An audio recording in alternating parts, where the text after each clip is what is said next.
in August of 2002 when I went home to fetch my kids. They were on holiday, and I found my kids had been forced to go to a re-education camp. I had to follow up, and I've been told they've been taken by OVS. I was forced to go there, and we had a prolonged argument. And actually the trick was to say if they take my kids, they knew that I would make a follow-up. And I knew that if I don't go there, obviously, they were going to rough up the kids, or my aunts will end up, because I had a daughter there.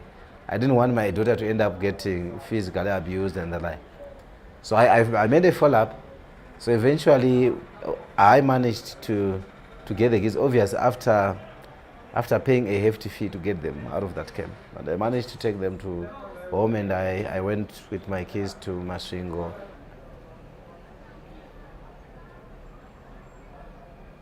It was a question of constant harassment. I mean, you cannot, it was countless times when they would simply rough you up, arrest you on trumped up charges. You are accused of having do that, done this. There was this thing which was broken in this place, we suspect. But I would say, no, guys, look, I've got a business to run here, I don't have time for this. Or that maybe you are responsible for providing arsenal to MDC activists who caused this and that there. I said, no.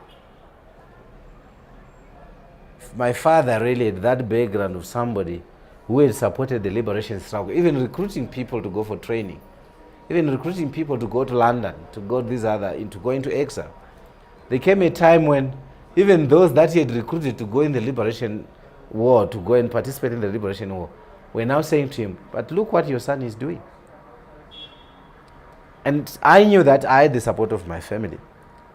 Because even for me to start to have insight into what was happening in ZANU-PF, I was informed by the views that were coming from my father to say, no, these are not the founding democratic principles that we fought for.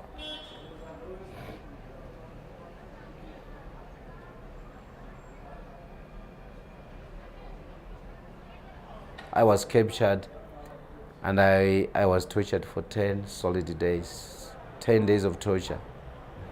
I was blindfolded, taken to an underground bunker.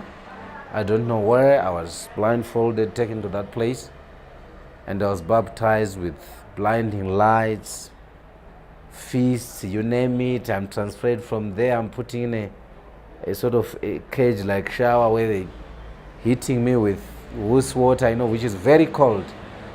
It was the worst nightmare, the worst torture that I don't think I'm able to go into the details, but in short, I would say I was subjected to constant hitting of the soles of the feet using, a plank with protruding nails. They will just hit you at the soles of your feet, and it's all bleeding, like blood is coming out. Then they will take your feet and dip it in a bucket which has got vinegar and some chemicals, then it comes straight to your brain, and your eyes pop out. It's those kind of things. Intravenous injections,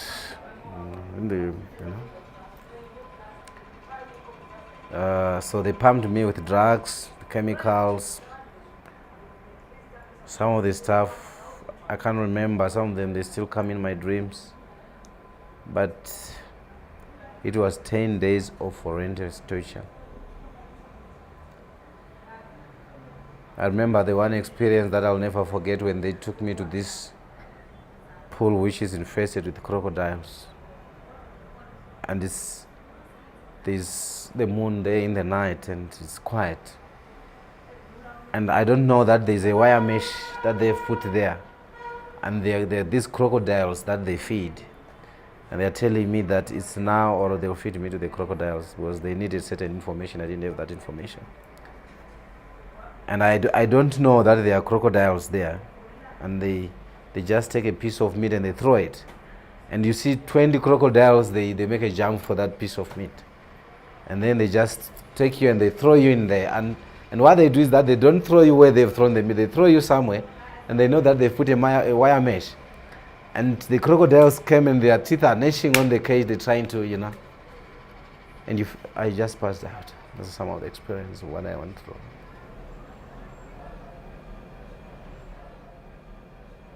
My worst experience was when I'd really been physically and psychologically, I was destroyed, and they just wanted to use me as I don't know, you can use it as what? As a fool, or sort of, where they took me to a camp of border gazes, these youths, and they take you there, and you are trussed up on a pole there, and there's a lot of fire down there, and the heat is coming, it's hitting you, and they've got you, you're trussed up on a pole, and you have more than 300 people who are gathered there, and they're making an example of you as a human being, to see this is how we treat people who sell out information, who are engaged with the MDC, that sort of thing. So anybody could come and make an example of the worst thing that he wanted to do to me, you see, as an example. And I'm talking of people who are drugged up. I'm talking of people who are drunk. And eventually they just tied me down and threw me to a pack of drugged up people who, in their 20s or 30s, took turns to abuse me physically. And I passed out for 3 days, I don't knowing what is happening. When I woke up, I was drenched, very cold water, and they'd taken me to the torture camp. And then they started trying to revive me, trying to give me nutritious food and what. But it was from that experience that they knew that, no, these people, maybe they've reached a point now that they want to kill me. After what they've done to me, I don't think they are going to let me go. And it was then that my death sentence was pronounced. They would give me energy tablets. I could hardly stand somebody who is passed out and you want that somebody to dig his own grave. How long do you think it take? But they forced me, and I had to dig it. For 3 solid days, I had to dig my grave. I was in leg irons, I was handcuffed, and at any point, I had 2 sentries who were watching over me.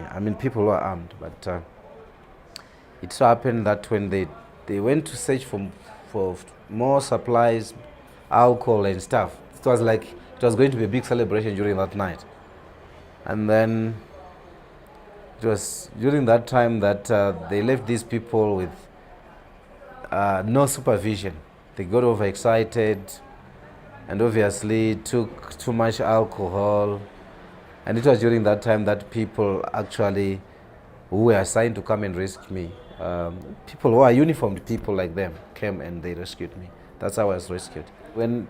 When I was assisted to escape from that camp, it took me June, July, August, September, October.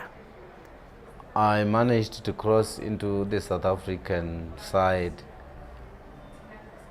on the 24th of October. As long as we continue to show solidarity for whatever reason with that regime, these things will go on. Most of those things will never see the light of day, let me tell you.